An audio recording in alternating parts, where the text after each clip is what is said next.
de nouveau à Saint-André pour tenter de passer un dimanche d'entraînement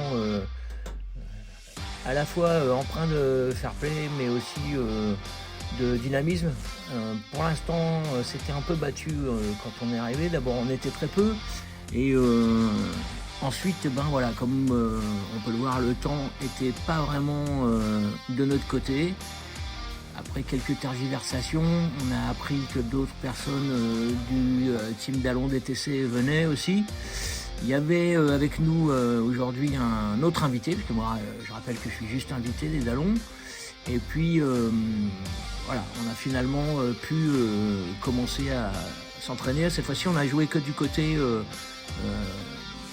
jungle, on va dire, du côté ce que moi j'appelle le côté Litcheret, par opposition au carreau banane qui est plus haut et qui est sur un plateau. Alors, je ne sais pas si c'est le bon nom, mais en tout cas voilà, c'était un ancien verger de Lecce qui est très vallonné, très parcouru de creux, de talons, de petits plateaux et surtout dans lequel il y a à un moment donné un puits qui est un spot intéressant parce que ça nous permet d'avoir un objectif, notamment pour les scénarios d'attaque-défense. À savoir une équipe défend le puits et puis une autre l'attaque pour, on peut imaginer, en tant qu'éco-terroriste pour essayer de l'empoisonner pour compromettre l'aspect potable de l'eau pour toute la région. Enfin voilà, il y a un tas de scénarios à faire. Mais quoi qu'il arrive, comme ceux qui connaissent déjà le terrain seront d'accord avec moi, il y a de toute façon, étant donné la nature de ce terrain, tout un tas de scénarios à jouer et puis simplement des scénarios d'attaque-défense ou des scénarios de seek and destroy qui sont tout à fait jouables sur ce terrain. Et j'irais même jusqu'à dire que même un Milsim Vietnam, quand on voit ou un Milsim, je ne sais pas comment on peut dire quand il ne s'agit pas de militaires mais de police, on peut imaginer aussi des forces spéciales colombiennes qui traquent des trafiquants. Enfin, je veux dire, la jungle de ce côté-ci de l'île, elle est tellement à la fois tropicale et primaire, puisque c'est officiellement des forêts primaires ici sur la planète. Voilà, il y a vraiment moyen de faire des tas de choses et le fait est que chaque fois que je viens ici chez les Dallons, sur le territoire des Dallons, franchement, c'est une éclate totale. Il y a de la place pour faire du snipe à condition d'avoir un bullpup, parce que c'est vrai qu'après avec un type VSR10 ou TAC 41, moi j'ai un TAC 41, je l'amène jamais là parce que c'est très compliqué, mais avec un bullpup du style SRS, là voilà, on a l'encombrement à peine d'un M4 et puis je rappelle que le Bulldome a fait un silencieux sur mesure, ce qui me permet d'avoir un silencieux au bout de ma réplique tout en étant en restant très court. C'est vraiment un terrain qui est magnifique.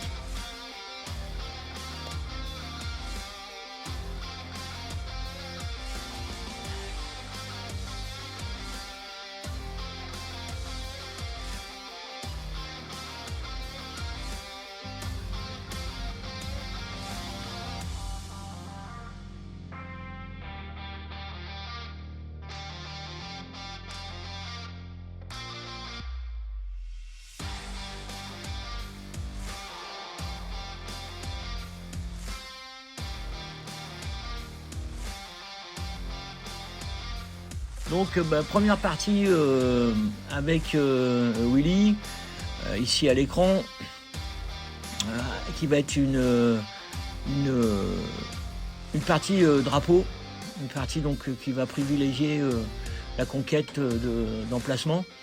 Et on le verra plus tard, c'est un endroit intéressant parce qu'on distingue déjà derrière Willy le fameux tas de bois qui est près de la souche, dont on reparlera tout à l'heure.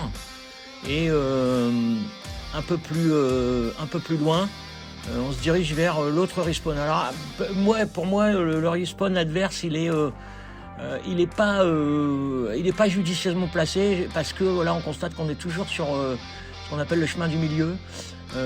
Et quand on est sur le chemin du milieu et qu'on va dans ce respawn, le problème c'est que quand on se retourne vers les gens qui sont dans le premier respawn, c'est-à-dire de là où je viens, s'ils traversent pour aller se poster de l'autre côté, de ce chemin du milieu, on les voit traverser. Donc on a déjà un indice de l'endroit où ils se trouvent, à moins qu'ils fassent un très grand tour après. Mais bon voilà, moi je pense que ce deuxième respawn, il devrait être vraiment plus profondément décalé, de sorte qu'on n'ait réellement pas d'idée précise, ou en tout cas pas d'idée de départ de l'endroit où il se barre. Ce serait quand même beaucoup mieux. Là, en l'occurrence, on se retrouve à la place où il y a la bombe et la souche. Si on continue tout droit, on retrouve le respawn dont je parlais. Là, pour l'instant, on monte au puits. Le fameux puits qui va être aux mains des trafiquants, des éco-terroristes, et qu'on va devoir libérer.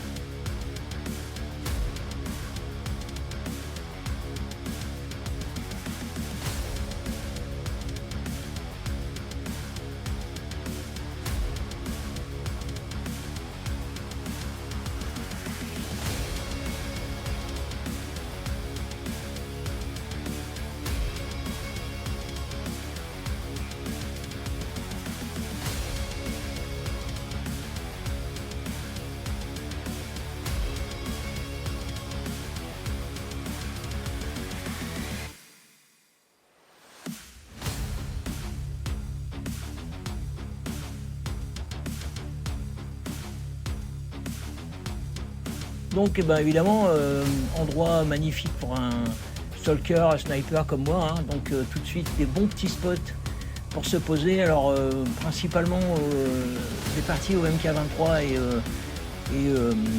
au Glock pour moi sur cette session, parce qu'on a joué que de ce côté-ci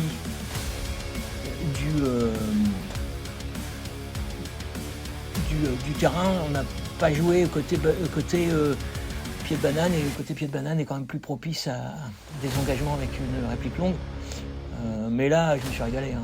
Là, parce que ce soit ce spot-là, où je surveillais carrément le chemin du respawn, ou ici où je suis sous le tas de bois, alors ce tas de bois, il a une histoire. Je suis dans un tas de bois qui est à 1 mètre de la souche, où se trouve une bombe qui doit être désamorcée par l'équipe adverse. Et pour désamorcer cette bombe, il faut qu'ils appuient dessus au moins 3 secondes.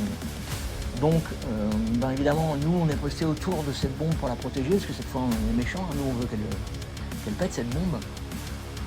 Et invariablement, tous les gens qui se rapprochent, puisque moi je suis à 1 mètre sous un tas de feuilles et de bois, je suis à vraiment 1 mètre de la souche avec la bombe. Donc chaque fois qu'il y a un mec qui s'approche et qui pense qu'il a réussi à faire gagner son équipe, il se fait shooter. Et donc il retourne au respawn, et je pense qu'à un moment donné, ils ont dû râler de se faire descendre en permanence comme ça. Et donc ils ont dû parler entre eux du fameux tas de bois, sauf que il y a un autre tas de bois qui lui est à 400 mètres au-dessus du mien, plus haut, qui est pas non plus très éloigné de la souche avec la bombe, mais malgré tout qui reste quand même proche. Et donc du coup il y a un gars qui s'est installé bien vénère et qui a commencé à arroser l'autre tas de bois, et comme les deux sont sur la même trajectoire, à un moment donné je me suis fait allumer. Mais bon, je vais vous faire un plan, parce que c'est quand même beaucoup plus pratique si vous avez un croquis. Je vais vous expliquer ça mieux sur un petit schéma. Je me suis fait shooter bêtement et par hasard en fait. Donc c'est dommage, mais je vais vous expliquer ça plus clairement, parce que il y a un tas de bois dans lequel je suis, il y a un autre tas de bois dans lequel je ne suis pas. Et entre les deux, il y a la souche avec la bombe. Donc vous allez voir qu'une fois que vous verrez le croquis, ça va être beaucoup plus facile.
Dans cette partie, il y a une bombe sur une souche sur laquelle on doit appuyer pendant 5 secondes pour la désamorcer. On va appeler la souche avec la bombe. Devant cette souche avec la bombe, il y a un tas de bois qu'on va appeler le tas de bois numéro 1 qui est à peine 1 mètre de la souche avec la bombe. Vraiment à peine 1 mètre. Et puis il y a un autre tas de bois qu'on va appeler le tas de bois numéro 2 qui lui est un tout petit peu plus éloigné mais quand même assez proche de la souche avec la bombe. Chaque fois qu'il y a un ennemi qui arrive pour appuyer sur la bombe et qui croit qu'il a gagné, pop, je lui tire une bille et il retourne au respawn tout penaud en disant j'ai failli mais j'ai pas pu. À chaque fois qu'il y en a un qui se pointe, il croit qu'il va pouvoir, il veut appuyer sur la bombe et pop, je lui en recolle une. Alors au respawn, ça ronfle, ça grince, ça gueule et il y a un ennemi bien vénère qui décide qu'il va arroser le tas de bois numéro 2 parce que tout le monde pense que ça vient de là. Donc l'ennemi bien vénère se poste et commence à allumer le tas de bois numéro 2 pour essayer de faire taire le sniper qui flingue ses camarades. Et puis, malgré tout ça, il y en a un qui arrive, et pop, il en reprend une, et là, l'ennemi bien vénère continue d'arroser, mais moi je suis là, en fait, dans le tas de bois numéro 1. C'est moi là, avec l'oiseau. Et je suis dans ce tas de bois, et je continue à toucher ses camarades. Donc il continue à arroser, et forcément, plus il arrose, plus il y a des billes qui se promènent, et forcément, pap, je suis touché. C'est un peu les boules, mais c'est la vie. Hop!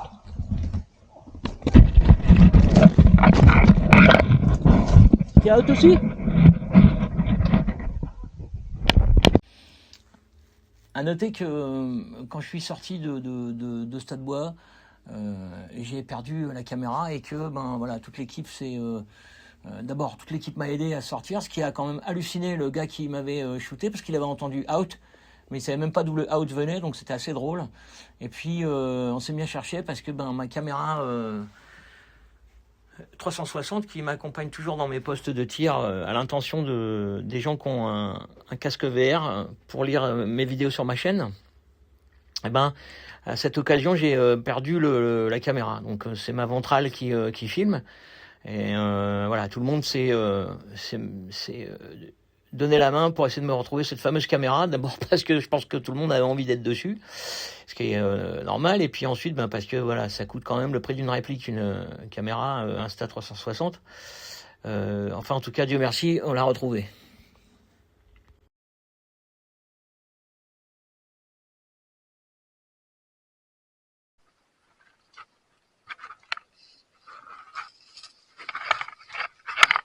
C'est bon, j'ai. Ah.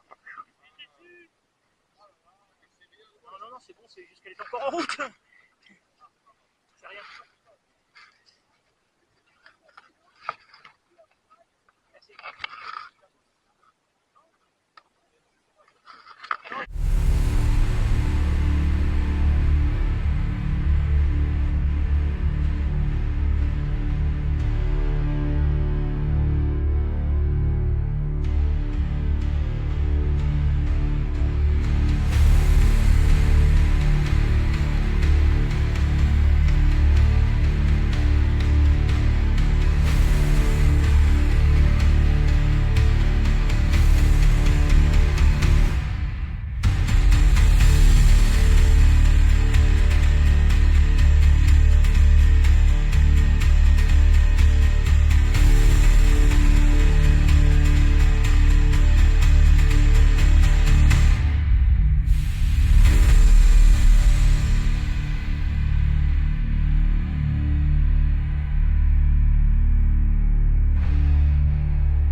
cette partie du terrain, il y a, comme je le disais, beaucoup de pieds de laitue dont toute la base est sèche et morte.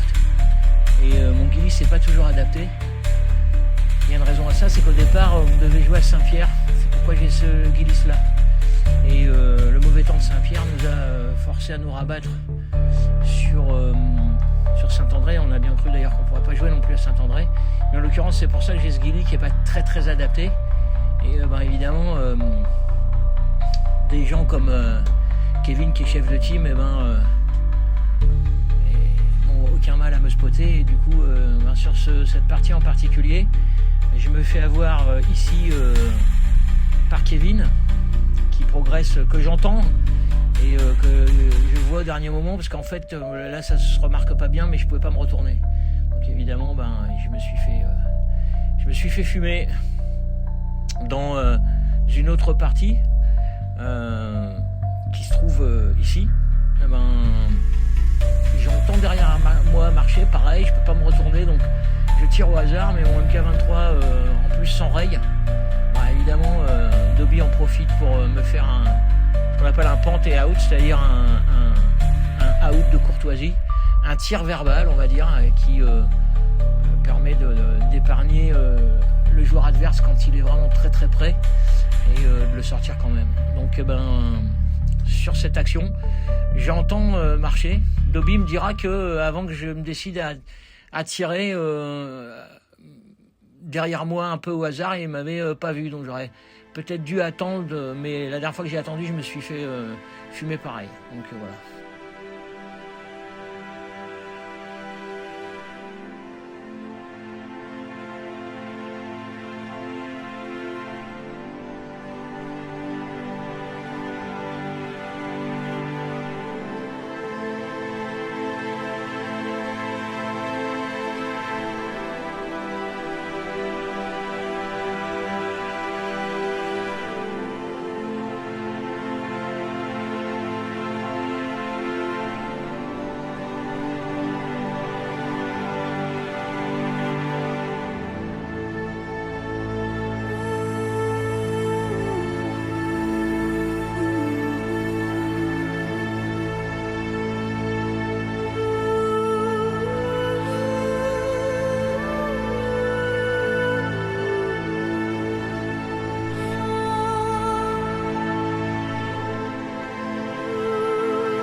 Donc petite balade, alors pour ceux que ça intéresse, il y aura des très belles images à voir sans blabla et sans musique de fond, etc.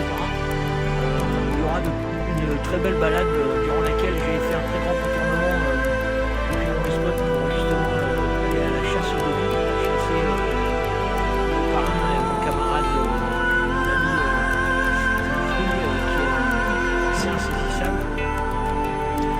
Donc je fais un très grand tour sur la section caméra 360 de la chaîne.